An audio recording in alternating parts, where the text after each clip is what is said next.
Saudaraku, situasi kalau orang di dalam keadaan pembuangan itu nggak enak, saudaraku ya. Gimana, nggak ada ownership, nggak ada kepemilikan lagi. Semua yang telah disayangi, semua sesuatu yang menimbulkan hal yang indah telah ditinggalkan. Hanya tinggal kenangan saja. Hidup seperti itu tuh gak enak, bukan? Jadi sangat sulit sekali. Tetapi di tengah keadaan sangat sulit yang gak enak itu, Tuhan tetap menjanjikan bahwa akan ada pemulihan, bahwa akan ada kemuliaan dinyatakan, akan ada pengembangan. Saya percaya di situasi yang sama kita sedang mengalami pandemi corona ini. Pandemi yang harus kita rubah jadi akademi corona ini. Keadaan tidak enak ya, ada di PHK, ada yang mengalami penurunan keuangan, ada yang mengalami hidup kok dibatasi semua, nggak ada kebebasan seperti dulu, terkungkung dan sebagainya. Situasi tidak normal seperti yang kita rindukan sebelumnya. Tetapi saya memberitahu pada saudara, di tengah situasi yang serba tidak baik ini, sulit, bahkan Alkitab berkata pada akhir zaman kita masuk masa-masa yang sukar, kalepos. Artinya membahayakan, saudaraku, menyusahkan. Tetapi Tuhan berjanji bahwa Dia akan berikan apa yang disebut dengan pemulihan dan pengembangan. Tuhan itu dari awal kepingin terjadi pengembangan sejak awal penciptaan. Di mana Tuhan berkata supaya dalam Kejadian 1 ayat 26 bahwa marilah kita membuat manusia serupa segambar kita supaya mereka berkuasa. Gitu ya. Kata berkuasa ini kan radah. Disingkat lebih jelas lagi, to have dominion itu bicara kita menjadi perwakilan kerajaan Allah di muka bumi ini. Ngapain? Melakukan program kolonisasi kerajaan sorga. Apa itu rencana Tuhan? Sorga diperluas sampai ke planet bumi. Saya ulangi lagi ya. Kerajaan sorga diperluas oleh Tuhan sampai ke planet bumi. Dan ini kita kenal dengan nama God's Big Idea. Ide besarnya Tuhan. Saudaraku dikasih Tuhan. Jadi kita itu, tujuan hidup kita itu bukan masuk sorga. Masuk sorga itu udah pasti, saudaraku ya. Tapi tujuan hidup itu Tuhan inginkan kita menjadi serupa seperti Kristus dan menyatakan supaya kerajaan sorga itu diperluas oleh setiap kita anak-anaknya di muka bumi ini. Ya, kalau kita mati dalam Kristus sudah jelas kita masuk sorga. Itu sorga itu bonus. Tapi Alkitab menjanjikan sesungguhnya Tuhan inginkan perluasan kerajaan sorga itu terjadi di muka bumi ini. Jadi bicara soal perluasan, pengembangan, itu memang kehendak Tuhan dan diberikan kepada kita Roh Kudusnya. Roh Kudus disebut sebagai a Holy Spirit, is a working spirit. Roh Kudus roh yang bergerak, he's never stagnant. Dia terus bergerak, saudaraku. Bagi pergerakan, diam saja itu berarti mundur, apalagi betul-betul mundur. Sebab itu kita harus mulai berpikir untuk melakukan pengembangan demi pengembangan. Entah itu kapasitas kita, tapi tentu bukan pengembangan secara fisik ya. Sebab kok melebar ke kanan ke kiri, bertambah luas wilayahnya, kok gendut, nah itu keliru saudara ya. Bukan itu maksudnya ya. Dalam Matius 13 ayat 33, Yesus memberikan perumpamaan tentang bagaimana ragi yang mengkamiri seluruh adonan. Dan ia menceritakan perumpamaan ini juga kepada mereka, hal kerajaan sorga itu seumpama ragi yang diambil seorang perempuan dan diadukkan ke dalam tepung terigu 3 sukat sampai kamir seluruhnya. Zaman Yesus dulu tuh yang bikin roti-roti itu perempuan. Makanya Tuhan bilang perempuan. Zaman sekarang banyak laki-laki, ya. Jadi kalau di konteks zaman sekarang laki-laki dan perempuan, ya. Artinya semuanya kita, saudaraku, punya tanggung jawab yang Tuhan berikan kepada kita. Apa itu saudaraku karakteristiknya? Ragi, kita lihat. Ragi itu kecil, ya, sifat alami ragi. Kecil, gak kelihatan. Tapi dia tidak akan fungsi apa-apa kalau ragi itu tetap di dalam kotaknya, bungkusnya. Saya harus beritahu pada saudara bagaimana hidup kita bisa jadi berdampak. Kita nggak bisa kalau cuma diam ataupun setia tok ikut ibadah. Kita banyak Orang bilang, yang penting setia. Saya mau katakan, tunggu dulu. Setia saja nggak cukup, harus berbuah. Not just faithful, but fruitful. Kalau coba setia-setia terus tidak menghasilkan buah, tentunya ada resiko. Tidak bersembunyi di satu kotak yang namanya gedung. Ya, saudaraku, supaya di masa sulit seperti ini pun kita harus tetap menjadi berkat bagi orang lain, saudaraku. Yesus berkata, kamu adalah garam dan terang dunia. Kita sudah jangan berdoa, jadikan aku garam lagi. Karena kamu adalah garam. Saudara adalah garam dan terang dunia. Jangan berdoa minta jadi garam. Saudara berkata, saatnya garam dinyatakan.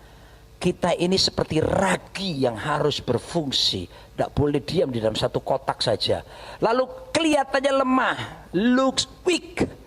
Kelihatannya lemah itu ragi kecil, tapi kalau sudah dicampur ke adonan, wow, dampaknya, impactnya, influence-nya, dia menghampiri seluruhnya. Tuhan memuji salah satu gereja dipuji di Philadelphia, Wahyu pasal yang ketiga. Gereja ini dibilang begini, kekuatanmu memang tidak seberapa, tetapi engkau menuruti firmanku. Wow, saudara, kita memang kelihatannya minoritas, tapi saya harus beritahu kepada saudara, kita memang mungkin tidak banyak fasilitas, tapi kalau fungsi itu dikerjakan, mentaati firman sungguh-sungguh dalam hidup kita, Tuhan akan memuji gereja yang seperti itu. Philadelphia, fasilitas minim, bukan gereja orang kaya. Kekuatannya tidak seberapa, tapi hanya karena mau turuti kebenaran. Tuhan berjanji dijadikan soko guru di dalam bait suci. Ya, oleh sebab itu jangan melihat sesuatu dari penampilan luar. Penampilan luar itu mengecohkan. Tapi yang kelihatan lemah jangan dipandang remeh. Tapi yang lemah juga jangan, ya memang aku lemah. No, roh yang di dalam kita lebih besar dari semua roh yang ada di dunia ini. Iman kita ini mengalahkan dunia ini. Pola berpikir kita, belief system yang dibangun dalam pikiran kita harus selaras dengan firman Tuhan. Haleluya. Saya percaya hidup kita akan mempengaruhi dan menjadi impact yang besar bagi banyak orang. Berikutnya ragi itu apa? Tidak terintimidasi oleh ukuran adonan. Ragi kecil-kecil, adonan boleh gede. Ragi berkata, saya ada untuk mempengaruhi kamu. Kamu boleh gede sekian kali lipat dari saya, tapi saya ada untuk mempengaruhi kehidupanmu. Saudaraku, Daud begitu melihat Goliat yang mengintimidasi orang Israel selama 40 hari berturut-turut, sampai seluruh kakak-kakaknya jadi tentara aja ketakutan. Raja Israel waktu itu Saul yang tingginya lebih tinggi sebahu dari orang Israel rata-rata, ketakutan. Tapi Daud yang dipenuhi oleh roh Allah ini, anak muda satu ini, lihat Goliat yang gede itu. Oh saudaraku, dia tidak pernah mau terintimidasi. Tantangan boleh besar dalam hidup saudara, pergumulan kita boleh gede saudaraku, tapi Anda harus memposisikan diri, saya ini seperti ragi. Saya percaya saya akan mampu mengalahkan semua pergumulan, tantangan. With God all things are possible. Bersama Tuhan semuanya jadi mungkin. Bersama Tuhan aku akan lakukan perkara yang besar. Sebab tidak ada yang mustahil bagi Tuhan, dan tidak ada yang mustahil bagi saya yang percaya kepada Tuhan. Lalu kemudian saudaraku, yang berikutnya sifatnya adalah tidak pernah mengintimidasi adonan. Dia tidak pernah ngancam adonan. Ya, selain tidak terintimidasi dengan besarnya tantangan, tapi dia pun saudaraku dikasih Tuhan, dia tidak mengintimidasi dengan adonan. Ya, dia tidak memberikan kata-kata ancaman. Perhatikan mulut kita, ada untuk memberkati. Amin, saudaraku dikasih Tuhan. Mulut orang percaya itu diurapi oleh Tuhan, penuh kuasa. Sebab itu biar perkataan firman Tuhan kuat dalam hidup saudara. Ketika saya terpapar COVID-19 21 Maret, 16 hari saya di rumah sakit, intimidasi datang dari iblis berkata, mati kamu, ya tidak ada harapan kamu. Apa yang saya lakukan untuk mengalahkan intimidasi? Saya perkatakan firman, saya ucapkan 1 Petrus 2 ayat 24, oleh bilu-bilu Yesus aku sembuh. Saya perkatakan Filipi 4 ayat ke-13, segala perkara dapat kutanggung dalam Dia yang memberi kekuatan kepadaku. Saya perkatakan 1 Korintus pasal yang ke-10 ayat 13, pencobaan-pencobaan ini pencobaan biasa yang tidak melebihi kekuatanku. Saudaraku, ketika saya proclaiming the word of God, kekuatan Tuhan mengalir. Saudaraku dikasih Tuhan, kesembuhan pun mengalir dalam kehidupan saya. Jadi perhatikan baik-baik dengan perkataan saudara. Lalu berikutnya, sifat alami kelimnya bekerja secara perlahan. Enggak kelihatan itu raginya saudaraku. Perlahan-lahan tapi pasti mengembangkan seluruh adonan. Di dalam Alkitab pernah Raja Salomo membangun bait suci. Ya, yang pertama dibangun oleh dia, bait suci yang permanen.